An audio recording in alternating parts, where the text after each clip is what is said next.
Thank you for the opportunity to testify in support of President Trump's historic, as you said, Mr. Chairman, $1.5 trillion fiscal year 2027 budget for the Department of War. The President's budget request reflects the urgency of the moment, addressing both the deferment of long-standing problems as well as positioning our forces for the current and future fights. I'm honored to appear alongside General Dan Kane, Chairman of the Joint Chiefs of Staff, and Jay Hurst, our Chief Financial Officer and Comptroller. I'd like to start by thanking this committee and Congress for your partnership in securing the investments needed for a stronger, prouder, and more secure military. Your focus on acquisitions, your focus on efficiency are the reflection in our department as well and in this budget. A nation's ability to build, to innovate, and to support the critical needs of its warfighters at speed and at scale is the foundation upon which its deterrence and survival rests. However, upon taking office on January 20th, 2025, President Trump inherited a defense industrial base that had been hollowed out by years of America Last policies, resulting in a diminished capacity to project strength. Under the previous administration, we were offshoring, outsourcing, beset by cost overruns and degraded capabilities. But under the leadership of President Trump, our builder-in-chief, we are reversing this systemic decay and putting our defense industrial base back on a wartime footing. Urgency informs everything we do.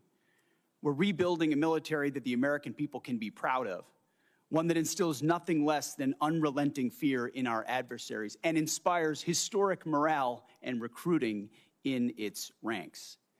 We fight to win in every scenario. The $1.5 trillion budget put forward by the President will build upon a previous $1 trillion FY26 top line and will continue to reverse the 4 years of underinvestment and mismanagement of the Biden administration. The $1.5 trillion budget will ensure that the United States continues to maintain the world's most powerful and capable military as we grapple with a complex threat environment across multiple theaters. Not to mention, the budget also includes a historic troop pay increase, 7% for junior enlisted, and the budget eliminates all poor or failing barracks. Quality of life for our troops is front and center in this budget. By supercharging our defense industrial capacity and transforming how the department does business, we are restoring American commercial dominance at a pace unseen in generations, transforming the defense industrial base from the broken, slow-moving systems of the past.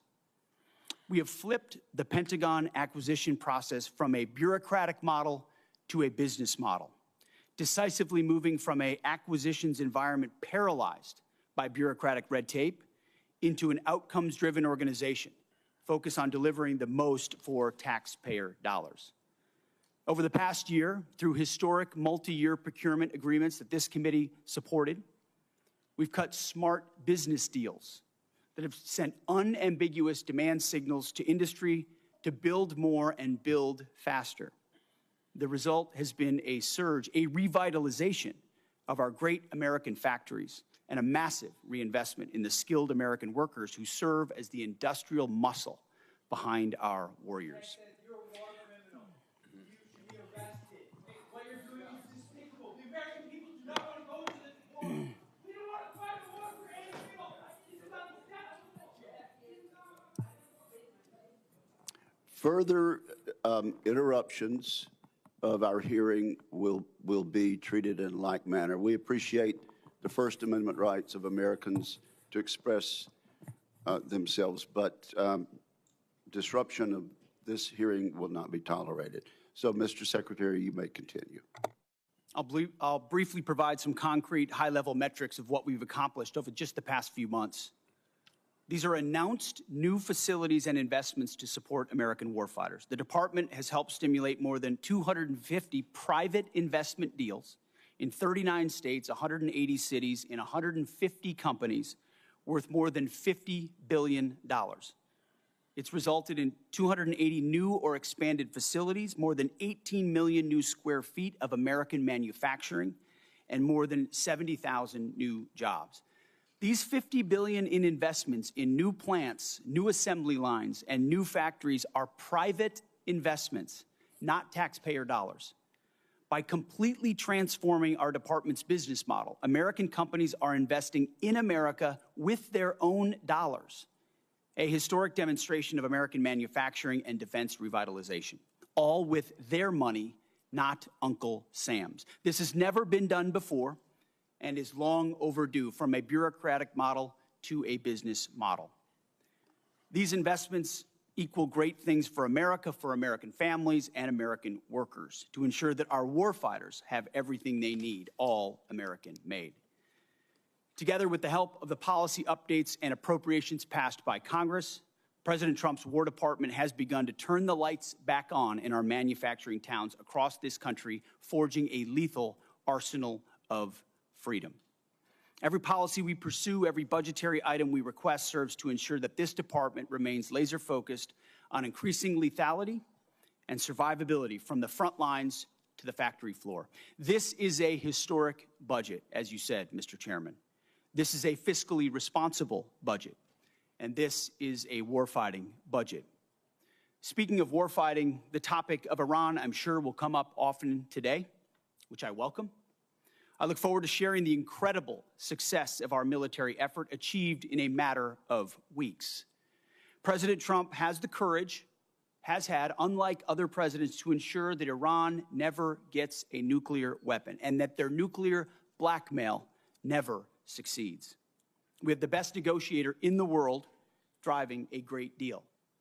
Unfortunately, as I said yesterday, and I'll say it again today, the biggest adversary we face at this point are the reckless naysayers and defeatist words of congressional Democrats and some Republicans. Defeatists from the cheap seats who 2 months in seek to undermine the incredible efforts that have been undertaken and the historic nature of taking on a 47-year threat with the courage no other president has had, to great success and great opportunity for preventing Iran from having a nuclear weapon. Despite this, under President Trump, we are restoring the unbreakable might of American manufacturing. We're providing for our warfighters, and we are putting the people and interests of this country first. May Almighty God continue to watch over our troops wherever they are, and may we honor the legacy of those brave Americans that we have lost. This is our sacred mission, and this is what we will continue to execute on.